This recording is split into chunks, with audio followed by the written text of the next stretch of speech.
everyone. I'm Kellen. All right, our Bible story today comes from the book of Acts. Jesus had already died and rose again. Then Jesus gave his followers a mission to share his story with the whole world. One of his followers was a guy named Paul. Now, Paul had an amazing story too. He was traveling on the road one day to actually have people who believed in Jesus thrown in jail, when Jesus himself appeared to Paul in a bright light. After that, Paul spent the rest of his life traveling all around the world, telling people the good news about Jesus. Our story today took place almost 2,000 years ago when Paul was in Athens, Greece. Here I am in Athens, waiting for my friends Silas and Timothy.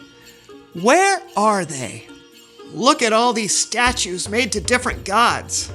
A god of war? A goddess of corn? Oh, it makes me so upset. And here, an altar to an unknown god? I must go to the market. Paul went to the market to tell the good news about Jesus. He talked to anyone who would listen. Let me tell you about Jesus.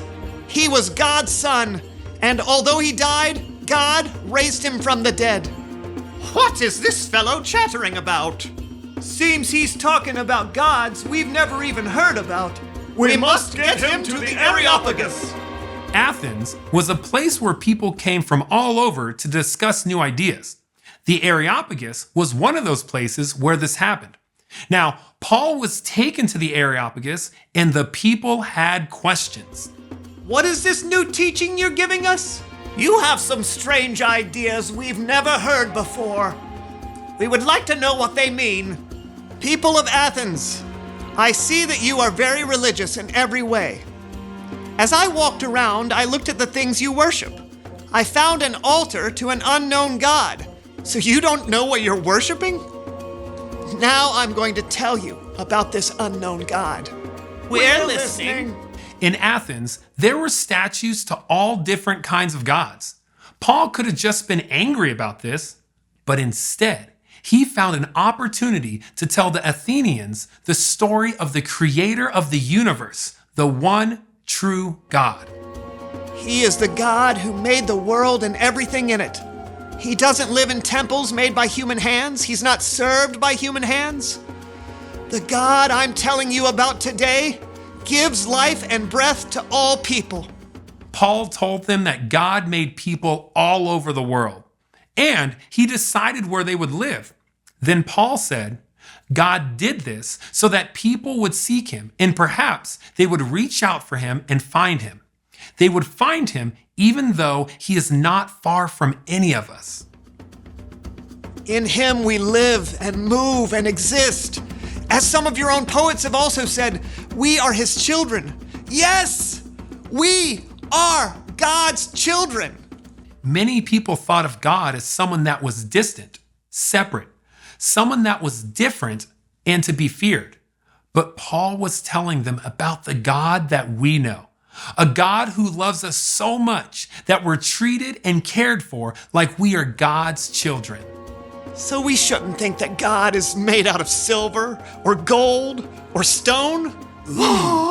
He isn't a statue made by clever people. God has proved this to everyone by raising Jesus from the dead. This guy is certified nuts. I think I'd like to hear more.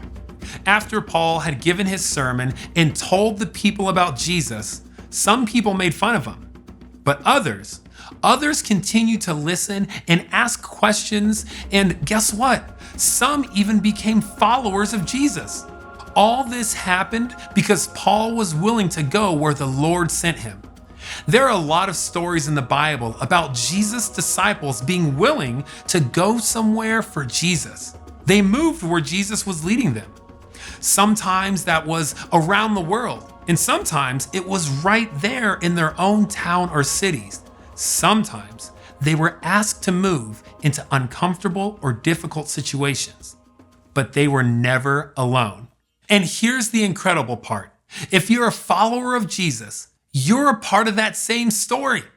Jesus may one day lead you to go and help share his amazing good news with the world. You can do what Jesus says, believe who he is, love who he loves, and share what he did. So let's go. Let's go where Jesus leads. Ready, set, move.